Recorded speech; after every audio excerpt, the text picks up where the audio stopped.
So I had an individual that came in and they wanted to sign up for jiu-jitsu. The only concern they had was they weren't sure if they were in shape enough. So they said they wanted to lose 5 pounds and get a little bit more fit, more cardio. And that's when I realized there's a problem. No one should feel that way. Jiu-jitsu is supposed to improve your life. You shouldn't feel like you have to be physical in order to do jiu-jitsu. Jiu-jitsu is a language. Jiu-jitsu is the most fluent way of speaking that language. Jiu-jitsu is for everybody. Not everybody believes that anymore. That's where jiu-jitsu came in.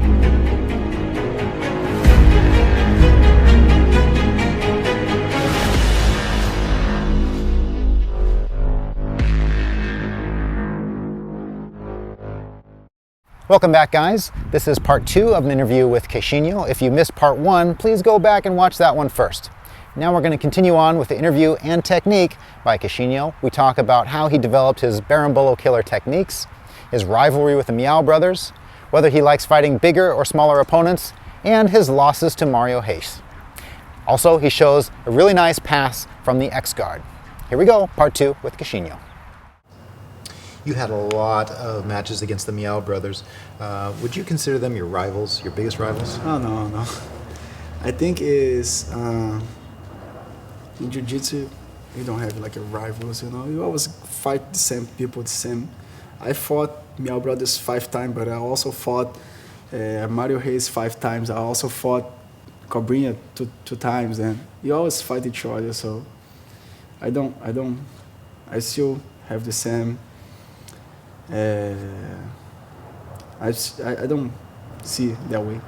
Do you see them as your enemies, or do you see them as people who help you improve your own skills? Oh yeah, for sure they help me improve myself, because I never, before Meow brothers, I never fought people with that style of berimbolo, and for the first time I saw myself in a situation that I need to train for a specific person. You know, that's why I started to develop a lot of berimbolo counters and escapes and defense. Yeah. To be ready for them.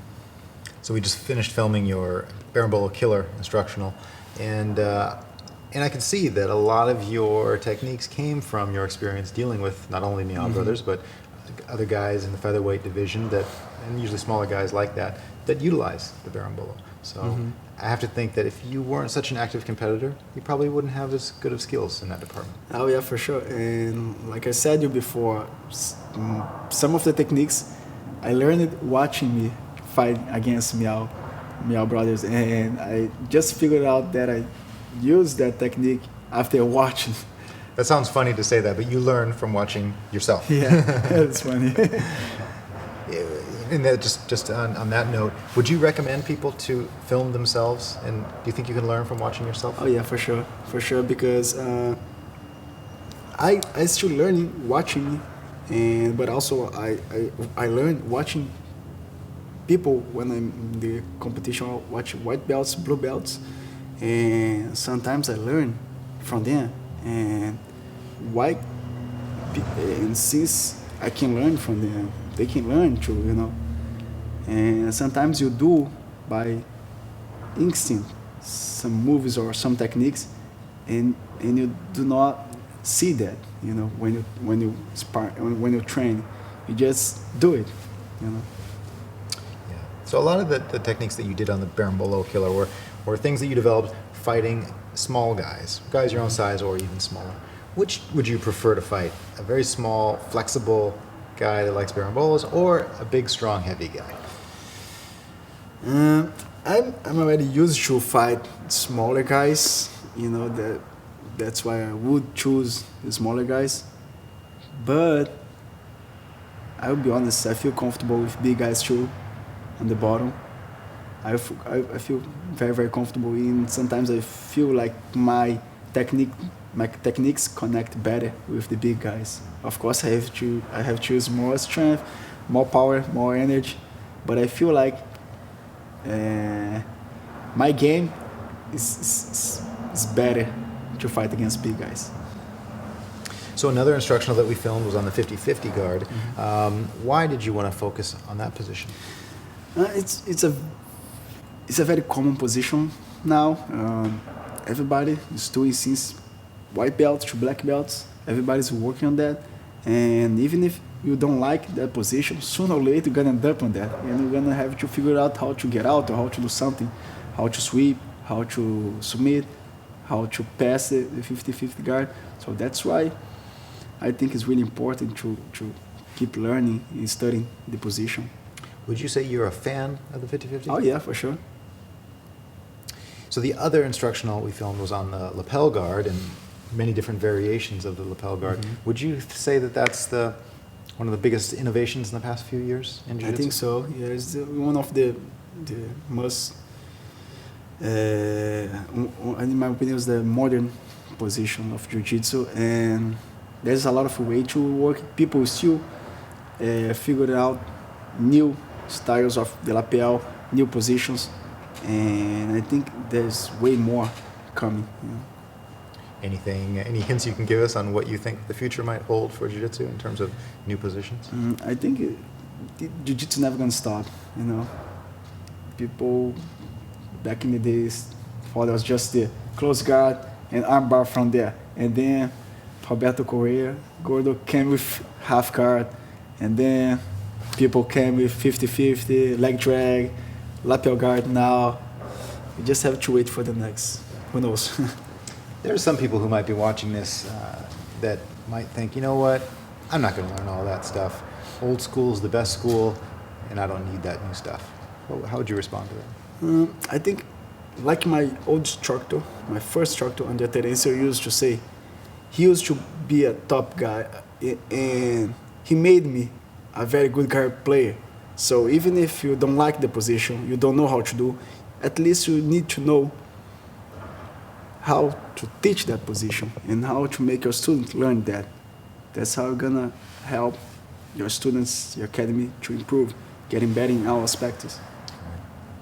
Yeah, when I think of, I don't like to think of being closed-minded and not wanting to learn new things. I think that's how we age. You know, they say to keep your brain young and active, you should always be using it and learning new things. So whether you're learning more about old school jiu-jitsu or about the new positions, I think it's important to always keep learning. Right? I don't understand how anybody can just be content. Yeah, because like I said, of course, the basic is very important. Like if you don't know De La Riva, how can you play berimbolo? That doesn't make sense. But you cannot, you know, I'm just do the old jiu-jitsu school because you're not gonna grow, you're not gonna get better, and you're gonna stick with the same game forever, and that's not good for you, not good for your students, not good for jiu-jitsu. Speaking of changing your game, I remember Braulio told me that every year or every 2 years, I don't recall, I have to go watch the episode of Rolled Up, but he said he likes to always reinvent himself. And you can see his game totally changes from year to year. Do you agree with that? Or do you think you should have a strong A game and never change from it? I wouldn't say 2 years, but I changed my game a lot. When I started Jiu-Jitsu, until my blue to purple, I used to be like just close guard, armbar from there. I just knew how to do that, close guard. And then I started to change my game, a little bit of X guard, as a purple and brown X guard, deep half guard. When I got black belt, I quit this game. I stopped playing like deep half guard, X guard, and I started just playing like lasso. And then from my brown belt, I started playing a little bit more top too. So it's always changed. Now, last 2 or 3 years, a lot of 50-50, leg drag, and it's always changed. I don't like to keep you doing the same technique. I was talking with my wife yesterday, and I'm training with Samir a lot, and Samir and Milton. And sometimes I see myself always in my good positions. I always try my good positions, and that's not good. And then, like a few years ago, maybe 1 year ago, I started change. I try go back to that deep half guard I used to do in brown belt. Even if he catch me, I don't care. I just want to get better and work on my whole jiu-jitsu in all techniques. Yeah, and it's tough because you have to go to something that's not your A game anymore, and you might get caught. Yeah. So what do you say when you see one of your students that's maybe he's good at X guard, he's sweeping everybody with X guard year after year after year? What do you say to him to get him to open up and broaden his techniques? I used to tell them to try all the techniques. Of course, keep that as your main game, but try work something else. And also I used to tell them, oh, this week you cannot play X guard.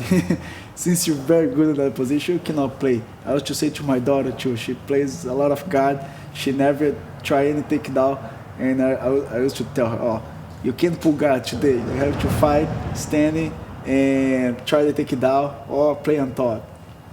That's how I try to make them work different positions.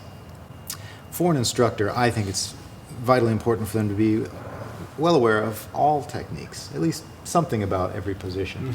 But if you're just going to be a competitor, I know one famous world champion who believes in not having a lot of techniques, just one guard pass, one sweep, one submission. Do you think it's possible to get really good at those, at one sweep, one pass, and one submission, that's all you need? If you're just going to be a competitor and not an instructor? I think it can be a good, but not forever. You know, like that's not gonna work forever. You know, like my brothers, they did the beating bully everybody, maybe in the first 2 years as a black belt. Now things change. You know, like not so easy anymore. Maybe it can work for a little bit, but not for so long. Eventually people figure it out. Yeah. Speaking of your competition career, when you think back on all your victories, which one are you most proud of? I think it was the Pro League 2014 when I won the Pro League. Was that day I think it changed my life. Yeah, I remember watching that, and everybody was so surprised because that was the time when the Meow Brothers were on top of the world, barrel bowling everybody. And everybody I talked to didn't give you a chance. Before the match, they said, there's no way he's going to survive this match. And you did. Yeah, and I know how much I trained to get there. And I was in a hard situation in my life. And that victory was really, really good for me, for my mind, for my jiu-jitsu career, and for make me believe that I still can get more. I still can go a little far. I can keep going and get a little far than I am right now. Now let's flip that question upside down. Thinking of your losses, which loss hurt the most? I don't have like a specific loss, but I lost to my race 5 times, and that really hurts me. I want revenge. Do you think that sometimes there's guys that just have your anti-game? Yeah, for sure. Or is he just that much better than you? No, I think Marquez is a monster. He's a really good competitor, and when I was blue belt, he was already world champion. But I feel like every time I fought him, I got better a little bit. Every time I was getting better and better, and I just didn't have a chance to beat him yet. But I hope soon I can get this. Yeah, right. So other than beating Mario Hayes, tell me a little bit more about your future goals. My future right now is I'm just opening my school in Modesto, in the north of California, and I'm gonna focus a lot on the school now. And also my wife is pregnant, and I'm gonna have a baby soon. So I will still competing, but probably not so much on this next year.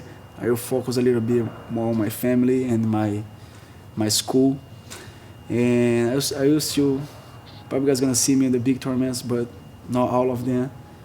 And I promise I will try as much as I can. But next year for sure, I'll come back stronger. Awesome. Well, congratulations on the upcoming baby and Thank you so much. and the new academy as well. All right, let's move on to some techniques then. Yeah. So as I mentioned earlier, we just finished filming tons of techniques on 50-50, Berimbolo Killer, and Lapel Guard stuff, so I won't ask you anything more about that, but how about an X-Guard pass? What's your favorite way to pass the X-Guard? My favorite way is and this X guard here. Okay, sometimes they have the foot lock too. Okay, it doesn't matter. It's still working. The same pass. Okay. The first thing I wanna do is stay low and keep my base. Okay. You're gonna try to extend my leg all the time, so I have to walk back towards your head in order to keep my weight on my right leg. Now I lift my knee up, do a kick forward and backward at the same time. Now your own option is gonna be bring this leg and go kind of single X. What I'm gonna do, I'm gonna drive my knee towards your belly, and walk back with my left leg, pushing your legs out. Okay? Wow, so simple. Simple and really effective. One more time now, the regular one. Let's do one more time slow. Hey, let's try this. Yeah.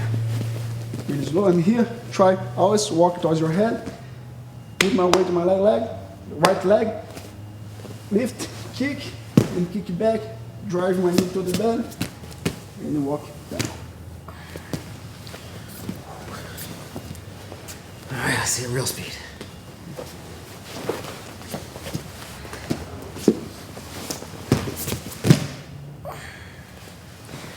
It's a lot of pressure. Oh yeah, That's a good one.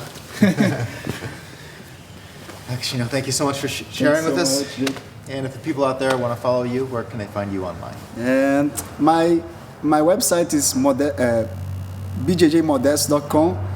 My Facebook page is Osvaldo BJJ, and my Instagram account is BJJ. Thank you guys for sticking around to the end of another episode of This Week in BJJ.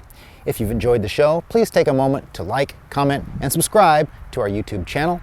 Also, remember, we just came out with a new Budo Videos app in the App Store. Be sure to download that so you can be notified of all the newest instructionals, news, and sales on BudoVideos.com.